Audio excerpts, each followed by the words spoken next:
My wife, Sarah, and I went camping in the mountains to celebrate our 5th wedding anniversary. Everything seemed normal until she got a phone call. I learned later that it was from her first love, Mark. Almost immediately after, she rushed down the mountain. She didn't bother to say goodbye, she just got in the car and left me there. In the middle of the night, the weather changed drastically. A sudden, heavy snowstorm blew in. The cold air triggered my allergy-induced asthma, and I started having a severe attack. I tried calling her again and again, but she never picked up, not even once. I genuinely thought I was going to die alone on that mountain. After I was finally rescued and discharged from the hospital, I managed to find my wife, who had been missing for days. The very first thing she did was ask me for a divorce. She said, "Can we just get divorced for a little while?" She explained. "Mark was diagnosed with cancer and has less than a year to live. I want to be with him during his final days. After he's gone, I'll remarry you." She was even willing to sign over all her assets to me as a guarantee. I looked at the expressions on their faces, seeing the deep, suppressed history between them, and I agreed to sign the divorce papers. I realized my wife, Sarah, had been gone for about 20 minutes. Outside the tent, the wind was starting to howl, and it made my heart beat faster.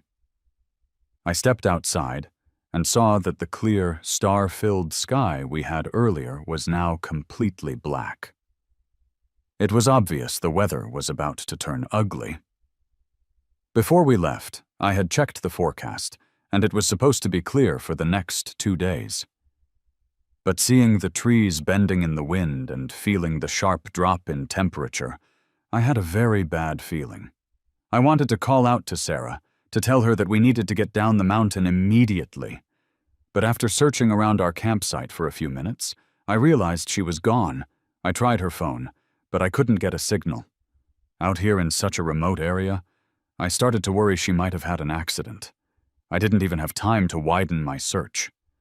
The sudden cold air irritated my airways. My throat felt dry and incredibly itchy, and my breathing became shallow. I knew exactly what it was: an allergic asthma attack. I was just thankful that I had remembered to pack my medication. But as I frantically searched through the tent for my inhaler, I realized the bag containing my medicine was gone. And so was Sarah. Panic started to set in. I immediately dialed 911 and did my best to explain my situation and location. While I was waiting for help, I called Sarah dozens of times. She still didn't pick up. We had strung up a lot of fairy lights around the outside of the tent, which thankfully made it stand out against the dark landscape. The medical rescue team below was able to send up an inhaler using a drone first. When the rest of the team finally arrived, they carried me down the mountain and took me straight to the hospital. Her phone didn't finally connect until the next morning. A soft male voice answered, "Hello." I was confused. The voice sounded incredibly familiar, but I was too anxious to focus on it. "I'm looking for Sarah," I said quickly. "Is she there?" The man on the other end lowered his voice. "She was really tired last night and is still asleep. She can't come to the phone right now. Is there a message I can give her?" "Who is this?" I asked, feeling puzzled. "This is Mark." Mark. Sarah's ex-boyfriend. Hadn't he moved abroad during his junior year of college? And why were they together? My mind went completely blank. I couldn't understand how my wife, who was supposed to be camping with me just last night, could disappear in the middle of the night and end up with Mark. And Mark said she was really tired last night and was still asleep. My throat suddenly felt dry and tight. I couldn't say a word. When I didn't respond, he continued, "Should I have Sarah call you back when she wakes up?" I finally managed to force out a raspy question. "No, don't bother. When did she get there?" He paused on the other end, as if he was trying to remember. After a moment, he replied, "Around 2 in the morning, I think. I wasn't feeling well, so I called her, and she rushed right over." His tone was calm and casual, as if he were talking to a total stranger. I didn't believe for a second that he didn't know who I was. As far as I knew, my contact name in Sarah's phone was my husband. But it didn't really matter anymore. From the moment Mark answered Sarah's phone, our marriage was over. Lying in the hospital bed, I stared blankly at the ceiling tiles. I couldn't figure out how our perfect anniversary trip had suddenly turned into this. I had always prided myself on having a happy, loving marriage with Sarah. I knew she'd had a passionate romance back in college, and I knew her boyfriend at the time was Mark, the most popular guy on campus. But who doesn't have a past? They had broken up. There was no reason for me to keep dwelling on it. Besides, Sarah and I got together 3 years after Mark had moved abroad. Even if you were mourning a lost love, 3 years is more than enough time to move on. Now it just seemed I'd been blindly optimistic about our marriage. I was running a high fever, and the doctors were worried the asthma attack could lead to a lung infection, so they insisted on keeping me in the hospital for 3 days of observation. I used that time to call a lawyer friend and asked him to draw up divorce papers for me. If Sarah wanted to go back to her first love, I had no reason to stand in her way. 3 days later, I was discharged and went home. When I got back to our house, I tried to unlock the door, but the fingerprint scanner repeatedly failed. I tried the keypad code. That was wrong too. Frowning, I rang the doorbell. Sarah answered. The moment she saw me, her face clouded over with anger. "So you finally decided to come home? Where have you been the last few days?" She had the nerve to question me. "Where do you think I've been?" I scoffed. Sarah froze, seeming to recall the sudden snowstorm on the mountain. She fired off a series of questions. "You got down the mountain safely after it started snowing, right? You should have called me as soon as you got down. Why didn't you let me know you were safe all this time? Don't you know I was worried sick? And where exactly have you been these past few days? I've heard things online about how wild the camping scene can be. Were you with someone else?" Her words left me numb with rage. My head swam. I looked at the woman I'd been married to for 5 years.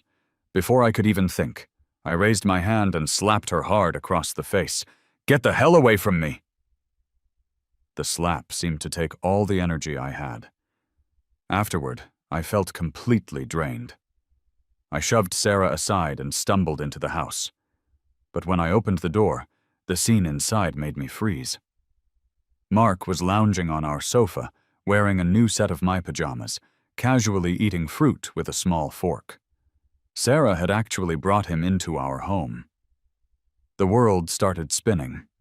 His eyes were fixed on the TV as he said, "Sarah, I'm craving some hot cocoa. Can you make me a cup?" When he got no response, he turned toward the door. Our eyes met. Mark's hand, holding the fork, paused in midair. His expression shifted and he stood up. His face was a mask of awkwardness. "Oh, Leo, you're back. Come on in, it must be cold out there." I ignored him, trying to control the trembling in my body. Mark seemed oblivious to my state and just kept talking. "Leo, man, that wasn't cool. When did you and Sarah get married? You didn't even invite me to the wedding. I was pretty shocked when Sarah mentioned it the other day. I never thought you two would end up together, especially with all the guys buzzing around her back then." I had to laugh. In college, we were in the same club together, but we were barely acquaintances. There's no way he would have been on my wedding guest list. Sarah jumped in to explain. "Leo and I had a small wedding, just close family and friends. Besides, you were overseas. We couldn't ask you to fly thousands of miles just for our wedding." The man shrugged, non-committal, then suddenly gasped. "Sarah, what happened to your face? Did Leo hit you?" Then he turned on me. "Leo, that's way out of line. You're the one who's been out all night, not even coming home, while Sarah's been worried sick about you. And you come back and hit her?" At the mention of camping, Sarah's face darkened again. I looked at Mark and asked with a cold smile, "So, Mark, are you planning on getting back together with Sarah?" Mark froze. Then, like he'd been caught in a lie, he frantically shook his head. "No, of course not. You two are married. Why would I ever want to break up your marriage?" But his denial lacked any conviction. I pressed on. "If you don't want to break up our marriage, then who are you putting on this pathetic, innocent act for?" "Who's putting on an act?" Mark's face flushed. "Sarah said I was sick and insisted I stay here. You think I wanted to come?" I sneered. "Really? You two seem to be having a great time." Mark, his eyes red with anger, threw his fruit fork on the floor. Sarah's brow furrowed. "Nothing is going on between me and Mark," she said in a low voice. "You don't have to be so cruel." I raised an eyebrow. "What? You can do whatever you want, but I'm not allowed to talk about it? You think my words are ugly? I haven't even started on how ugly your actions are." Mark looked aggrieved. "Leo, don't go too far." I laughed. "Me? Going too far? You're in my house, sitting on my sofa, wearing my clothes, and you're telling me I'm going too far? Are you serious?" "That's enough." Sarah tugged on my sleeve from behind. But Mark had already stormed into the bathroom, slamming the door shut with a loud bang. I kicked off my shoes and walked straight into the house, barefoot. Sarah followed close behind me. I spun around suddenly. She couldn't stop in time and stumbled, nearly falling. I crossed my arms and sneered. "So, Mrs. Ford, planning on having your cake and eating it too? Making the husband and the new lover live under the same roof?" Sarah took a step back, flinching from my mocking gaze. "What are you talking about? Mark has stomach cancer. His wife divorced him, and he has no family left in the country, so I brought him here to take care of him. I was going to talk to you about it before he came over, but then you disappeared for days." I froze. Mark has stomach cancer. I pulled the discharge papers from my bag and threw them in her face. "Why didn't I come home? Because you snuck away in the middle of the night and abandoned me on that mountain. Because you took my emergency inhaler and I had an asthma attack and nearly died up there. You're asking me why I didn't come home?" By the end, I was screaming. Sarah held the hospital papers, her hands starting to shake. The memory of nearly dying on the mountain from the asthma attack flooded back. I remembered how, even as I was struggling to breathe, I was still worried sick about her. A wave of pure hatred washed over me. I raised my hand and slapped her again. This time, she didn't flinch. 5 red finger marks instantly appeared on her cheek. She pressed her tongue against the inside of her bruised cheek, her expression pained. "I'm sorry. Mark had a sudden stomach hemorrhage. He had just gotten back to the country and didn't know who else to call. I was in such a hurry I didn't even notice I'd grabbed the backpack on my way out. By the time I realized, I was already down the mountain." So I slapped her a 3rd time. She could have woken me up. She could have told me what was happening. We could have gone down together. Instead, she snuck away with the bag, took the car, and left me, alone on that summit. Hearing the noise, Mark rushed out of the bathroom and stood in front of Sarah, playing the protector. "Leo, if you're going to blame someone, blame me. I'm the one who called her. I had no idea you'd have an asthma attack, but hey, you're back safe and sound, right?" I let out a choked laugh. "Is attempted murder not a crime? Get out of my way!" I roared at him. Sarah's brow tightened. She pulled Mark behind her. "Leo, it was my fault. I left without telling you. I abandoned you up there. It's all on me. You can hit me, you can scream at me, but please don't hurt Mark. He's innocent." I took a deep breath, trying to calm the rage and grief inside me, but my hands were still shaking with anger. Mark's face was pale, and he looked incredibly weak. Sarah, maybe I should just go to a hotel. I don't want you two to fight because of me." Then he turned to me and apologized. "I'm sorry, Leo, but there's really nothing going on between me and Sarah. I hope you don't misunderstand." What a performance. A cold smile played on my lips as I watched him. Sarah's gaze fell on me, her voice as cold as ice. "We own this house 50-50. I'm not making Mark leave." It was a declaration, not a request. Mark's eyes lit up, but he still feigned reluctance. "No, it's fine. Leo doesn't want me here. I don't want you two to—" Sarah cut him off. "There won't be any problems between us. You're staying right here. What if you start throwing up blood again in the middle of the night, like you did the other day? Are you going to count on a hotel clerk to get you to the hospital?" Mark looked down, full of guilt. "I'm sorry. I'm just a burden to you." They went back and forth, acting as if I wasn't even there. I pinched the webbing between my thumb and index finger, trying to clear my dizzy head. Sarah turned to Mark, her voice soft again. "Mark, go upstairs for a bit. I need to talk to Leo." The man stammered, hesitating. He gripped her arm tightly. "Don't fight because of me. I can move out any time." "Don't worry. We're not going to fight. It's okay. Go on back to your room." Sarah soothed him patiently. I closed my eyes, exhausted. A wave of nausea rolled through my stomach. Mark headed for the second-floor bedroom, looking back every few steps. After the bedroom door clicked shut upstairs, Sarah turned to me. "Leo, I need to talk to you about something." I clenched my jaw and said nothing. Sarah continued. "Can we get divorced for a little while?" Afraid I would refuse, she quickly explained. "Mark's condition is really serious. He might have less than a year left. That's why I brought him here." I stared at her coldly, waiting for her to finish. "You know we had a relationship in college. Back then, I promised him we'd do so many things together, but we were just students with no money, so we never got to do most of them. Now that he's at the end of his life, he came back to fulfill his last wishes.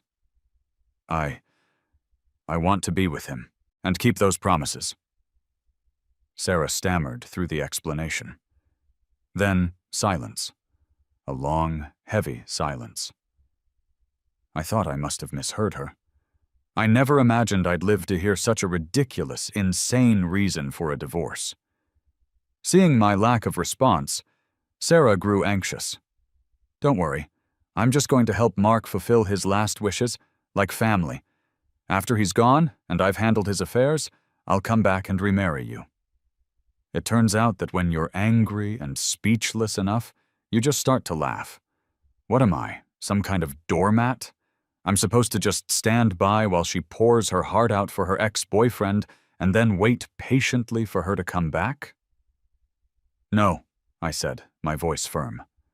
"I don't agree." I had already drawn up the divorce papers, but seeing the desperate look on her face, I suddenly changed my mind. Sarah choked. Right on cue, a man's voice called from upstairs. "Sarah, don't do anything crazy. I won't agree to what you proposed." He was leaning over the second-floor railing. "Leo, don't listen to her. She's just worried about me, but I don't want to get in the middle of your marriage. I'll move out tomorrow." I scoffed. He didn't want to get in the middle of it. He already was. Downstairs, neither Sarah nor I responded, but Sarah seemed to have made up her mind. When she spoke again, her tone was cold and distant. "Leo, our divorce would just be temporary, 2 years at most. As compensation, I can give you 10% of my shares in the company." My voice was even colder than hers, and I enunciated every word. I said no. A measly 10% of the company. This was my wife, the woman I had loved and been married to for 5 years.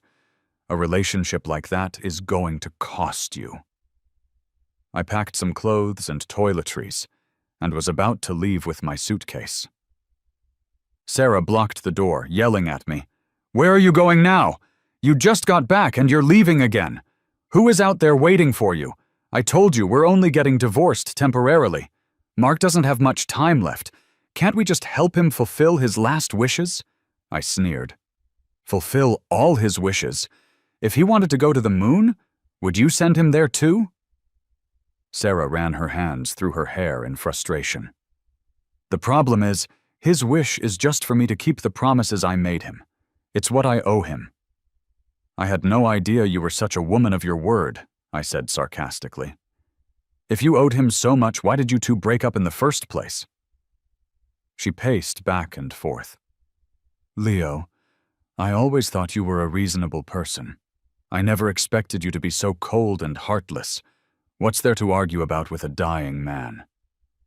She was throwing one punch after another at me, all for Mark. I watched her coldly as her anxiety mounted. I don't care about your past. I'm not agreeing to a divorce. If you want one, you can sue me in court. I decided to add more fuel to the fire. And by the way, I won't admit that our marriage has broken down, and I'm the non-fault party. Divorcing me won't be that easy. The lawsuit could drag on for a year or two. Sarah's mouth fell open. Then her tone turned pleading. It's just a temporary divorce. After we've fulfilled Mark's wishes, we'll get back together. If you're worried about things changing, besides giving you 10% of the shares, I can give you all of our marital assets. Even though I'd gotten the answer I wanted, my heart still ached. I let out a bitter laugh. I had to admit she really loved him. Fine, let's get a divorce. The woman in front of me finally let out a breath of relief. I pushed my suitcase out the door. This time Sarah didn't stop me. The cold wind bit at my neck, and I shivered. A sharp pain pulsed in my chest. Once outside, I clutched my chest and slowly sank to the ground. My stomach churned violently, and I started to dry heave. It was so laughable. 5 years of marriage, ending so abruptly like this. As I laughed, tears streamed uncontrollably from my eyes. 5 years of love, all gone to waste. I took my suitcase to my grandparents' old house. I rarely came back here after they passed away. There were too many memories. I just hired a cleaning service to come by regularly and tidy up. The furniture and decorations were almost exactly as they were when my grandparents were alive. I drew a basin of water and started wiping the dust off everything. I didn't stop until the sun was setting, collapsing onto the sofa. I stared at the photos of my grandparents and parents, lost in thought. In this world, I was truly alone. My parents died in a factory collapse when I was 3. My grandparents raised me. That night, I curled up on the sofa and slept soundly. When I woke up, my head was still foggy. I sat on the sofa for a long time before I realized where I was. I shuffled into my slippers and quickly washed up. I was standing on the balcony, staring blankly at the morning exercisers, when the doorbell rang. I lazily opened the door. It was Sarah, holding 2 documents.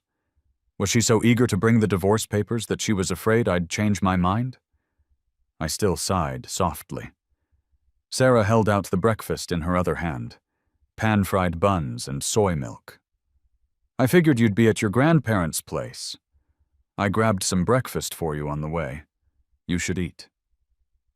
I took the breakfast with a blank expression and snatched the divorce papers from her other hand. Did you bring a pen?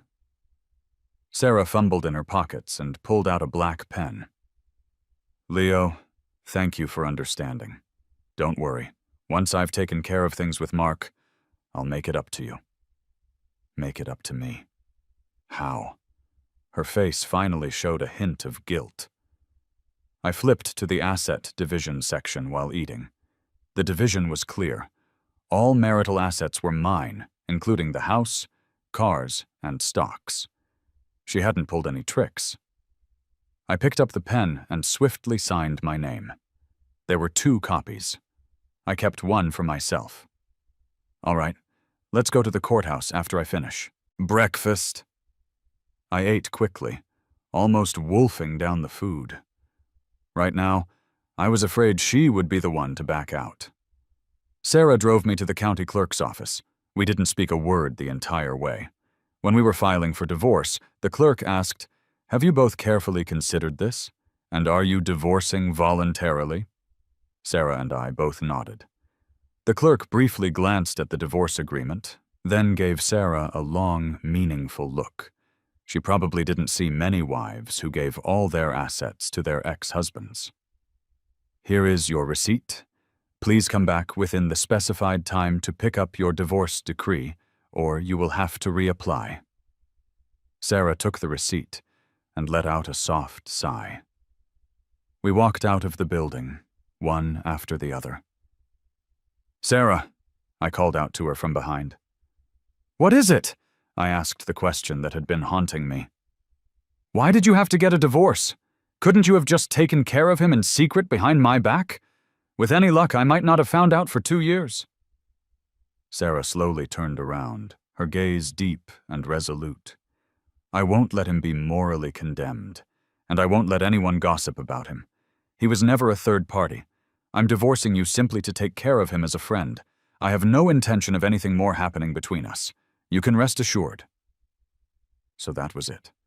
I thought what she said made sense. In that case, I could take her assets with a clear conscience. Between love and money, I had to get one of them.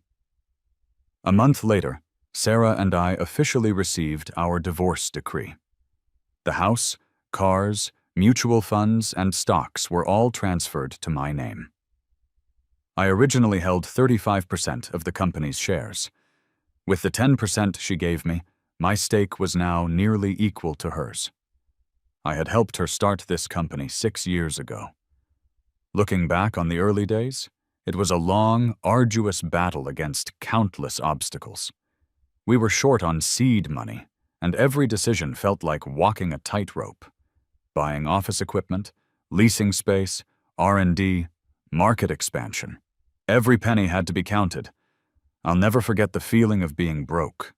We had planted the tree, but who would enjoy its shade was anyone's guess. I looked at the share transfer agreement in my hand. I began to hire brokers to help me sell off my shares in smaller, scattered blocks. Sarah's entire focus was on Mark now. I didn't trust her to manage the company well. Besides, I really didn't want any more ties to her. Turning the shares into cash was a good deal for me. The day after I got the new title for the house, I listed it with a real estate agent. Because the house was in a prime location and zoned for excellent elementary and middle schools, a buyer showed up quickly. I hadn't wanted to sell it, but the thought of Sarah and Mark living there made my stomach turn. The buyer was a businessman from out of town who planned to relocate his family. He was thrilled with the dual school district zoning. Plus, the house had 3 floors and a basement, offering plenty of space. He put down a deposit on the spot and asked the agent to prepare the closing documents. Before the sale closed, I went back to the house one last time, bringing a team of cleaners I'd hired. Sarah was shocked to see me show up with 6 people in cleaning uniforms. "Leo, why did you bring all these people here? I just had the house cleaned last week. It doesn't need it." I didn't even glance at her. I waved my hand and told the crew, "Clear out everything in this house that isn't built-in furniture. Throw all personal belongings out by the front gate." Then I pointed to 2 of the cleaners. "You 2 come with me and help me pack my things." Mark glared at me, his eyes burning with a look that could kill. Sarah's confusion deepened. "What are you doing? Why are you clearing everything out?" "Because I sold the house," I said slowly. Sarah was stunned. Why would you suddenly sell the house? Mark shouted, his voice a mix of shock and anger. This is Sarah's house. What right do you have to sell her property? This house is mine now, I said calmly. Whether I sell it or not is my business. Sarah grabbed my wrist and pulled me aside. Her grip was so tight I cried out in pain. She lowered her voice. If you sold the house, where will we live after we remarry? When did I ever agree to remarry you? A smile spread across my face. Sarah froze completely. I shook her hand off. I continued directing the cleaners to move all my belongings to the moving truck outside. Sarah finally seemed to grasp what was happening. She stood in front of me, furious. Leo, we're only temporarily divorced, I scoffed. Is there such a thing as a temporary divorce in the eyes of the law? A divorce is a divorce. Sarah was taken aback. Then her face slowly turned to ice, and she gritted her teeth. You set me up. My smile vanished. You proposed all of this. How can you say I set you up? Sarah stared at me, her face contorted with rage. My expression was cold. Sarah, from now on, you are you, and I am me. We have nothing to do with each other. She seemed unprepared for my decisiveness. Her mouth opened, but in the end, she didn't say another word. 2 months later, I had finished selling off all my shares. When Sarah found out, she called me, furious. Those shares were collateral. What right do you have to sell my company's stock? I had no interest in arguing with a fool. The shares are in my name. If I want to sell them, I can sell them. That's my right. She raged. Then why didn't you just sell them back to me? Do you have any idea how important those shares are to me? If someone else buys them, they can gain control over major decisions in my company. Don't you get that? Her shouting was deafening. I cleaned out my ear and replied calmly. The fact that I broke up the shares and sold them off piecemeal was already a kindness to you. You can easily buy them back from the new owners. Sarah took a deep breath. Are you that determined to destroy me? I already explained that the divorce was just to help Mark fulfill his last wishes. Do you have to be so unreasonable? Even if you're going to throw a tantrum, there should be a limit. What good does this mutually assured destruction do for you? I suspected there was something seriously wrong with her brain. What mutually assured destruction? The only one getting hurt was her. I didn't want to listen to her condescending lecture anymore, so I hung up the phone. Then I thought about it and blocked her number. Good riddance. Time flew by. Several more months passed. Sarah and I divorced in the dead of winter. Now the air was filled with the scent of sweet osmanthus. I stumbled upon a social media account. The profile picture was of Mark. Big data is eerily accurate. Even after deleting all their contact information, I still saw them on my feed. Mark's latest post was a video of him and Sarah kissing under the northern lights in Iceland. Although he was wearing a bulky, insulated jacket, you could still see that his face was rosy, and he was full of life.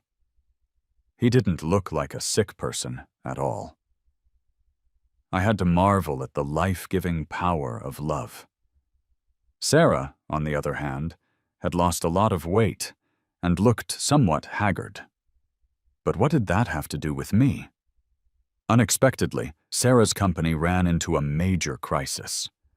While she was traveling the world with Mark, her CFO had embezzled tens of millions of dollars of company funds. She only discovered the problem when the bank froze the company's accounts. Apparently, the CFO's boyfriend had tricked her into embezzling the funds to invest in some jade mine, promising to return the money with interest in just 2 months. But the guy was a con artist. After the money was transferred to an overseas account, he disappeared. The boyfriend fled the country in a panic, but the CFO kept showing up to work, trying to tough it out until the scheme was exposed. Sarah reported it to the police immediately, but it was too late. All she could do was send the CFO to prison. The embezzled money was gone for good. Sarah was bankrupt. I found it all a bit tragic. But there was more.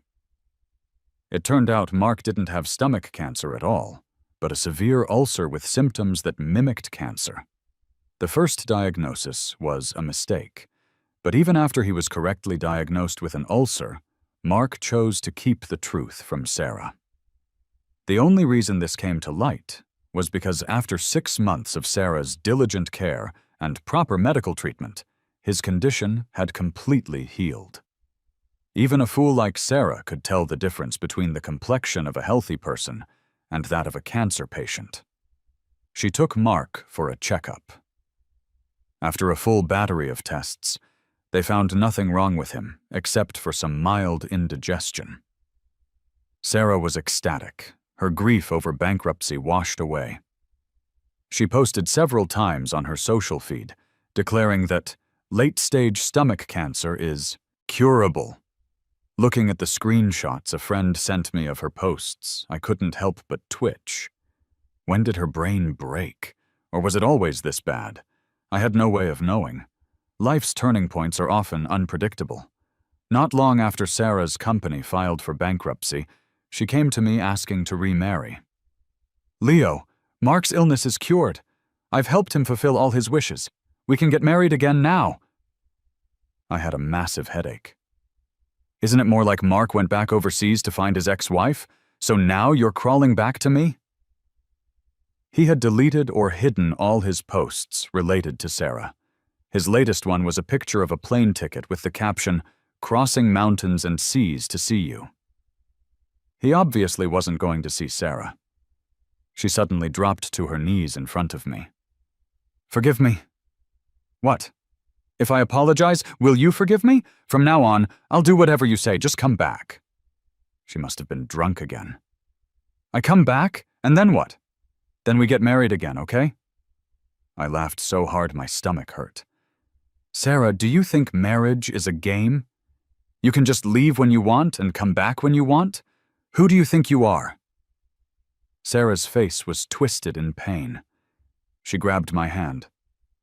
"Mark has gone abroad again. He won't be an obstacle between us anymore. I've deleted all his contact information." Tears welled up in her eyes. I could see she was truly remorseful. I forcefully pulled my hands away, my expression icy. Just as I was about to unleash a tirade on her, Sarah's phone rang. I glanced at the caller ID. The contact name was Mark. Who was it that just said they had deleted all his contact information? Sarah swayed on her feet, hesitating for a long moment before answering. Probably afraid I'd misunderstand, she put the call on speaker. After connecting, she gritted her teeth. "What? What other tricks do you have up your sleeve? Haven't you ruined me enough?" But a weak, crying voice came from the other end. "Sarah, I'm so sorry. I failed you. It hurts so much right now." Sarah's face changed drastically. "What's wrong? What happened?" The phone seemed to be taken by someone else. "Hello, Ms. White. I'm a friend of Mark's. He was accidentally injured tonight by some thugs fighting on the street. A bullet went through his left abdomen." The person on the other end hadn't finished speaking, but Sarah was already shaking like a leaf. Then her legs gave out, and she collapsed to the floor. Sarah practically scrambled out of my place. A week later, Sarah sent me a message. Mark's ex-wife abroad found out, and broke up with him again. A month later, Sarah returned to the country with a weakened Mark. She didn't come to me to talk about getting married again. Soon after, a college friend sent me an invitation, full of confusion. "Leo, did you and Sarah get divorced? Why is she suddenly inviting me to her wedding? And with Mark?" I clicked on the invitation and zoomed in. I recognized the handwriting. It was all written by Sarah herself. I remembered when she and I got married, I was the one who wrote all the invitations. The difference between love and not loving is just that obvious. I went back to the chat and replied, "Yes, we've been divorced for over 2 years." My classmate didn't say anything else. He probably didn't know what to say. I used the money I had to open a boutique inn near a scenic area in a neighboring city where the local government was heavily promoting tourism. My inn covers over 100 acres and includes a coffee shop, a dessert bar, a kids' play area, a swimming pool, and more. Business is pretty good. Because of its unique design and management, it gradually became a popular spot for social media check-ins. I was so busy with work that I had forgotten most of the past. It was 2 years later that I ran into Sarah and Mark again. It was early in the morning, with a light, misty rain. To my surprise, I saw Sarah at the cemetery.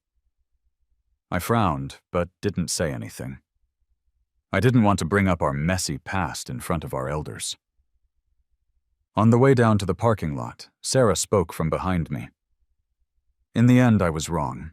I failed you, and I failed our marriage." I didn't want to hear it. Besides, it was all ancient history. What was the point of bringing it up again? "It's in the past. I'm living a good life now, even better than when I was married to you." Sarah was silent for a moment, then said, "Mark and I divorced after less than a year of marriage." My steps faltered, and an unavoidable sense of sadness washed over me. This woman was as selfish as ever. "So you sided with your mother and divorced Mark?" My voice was filled with contempt. Sarah's face flushed with shame. "Mark was the one who asked for the divorce.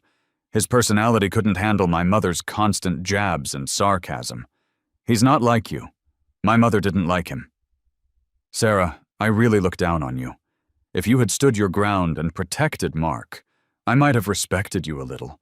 But you're just disappointing. When I think about how I shared a bed with you for 5 years, I feel sick." Sarah tried to defend herself. "He betrayed me first. In college, he broke up with me without a second thought to go abroad. After he got better, he went right back overseas. To him, I was just a backup plan." I let out a sarcastic laugh. "See? That's why you two are a perfect match. It's a real shame you broke up." My sarcasm and disgust were probably too obvious. Sarah froze, as if pricked by a needle. She said, "I didn't know things would turn out this way. When he said he had terminal cancer, I just wanted to help him fulfill his last wishes. I never intended to actually divorce you for good." I kept walking. "How could you not know things would turn out this way? You just never imagined you'd end up in such a miserable state, right?" Sarah bent over in pain, as if all the life had been drained from her. She muttered to herself, "But I never thought you would actually leave me." I looked up at the sky and sighed deeply. I recalled our wedding vows, to be with each other for life, for better or worse, in sickness and in health, for richer or poorer. But in the end, who was the first to let go? After that, I never saw Sarah again. I did hear about her twice, though. Once, she crashed Mark's wedding and caused a huge scene. Someone filmed it and posted it online. It was like karma. No one came out of it unscathed. Later, I heard she got a job at a new company. During a negotiation with a client, they disagreed, and she smashed a bottle over the client's head. Someone who once stood at the top, how could they be willing to bow and scrape? But none of it had anything to do with me anymore. The river of time pushes us all forward. Its wheels roll on, crushing the memories of the past. We rushed off into different seas of people, never to cross paths again.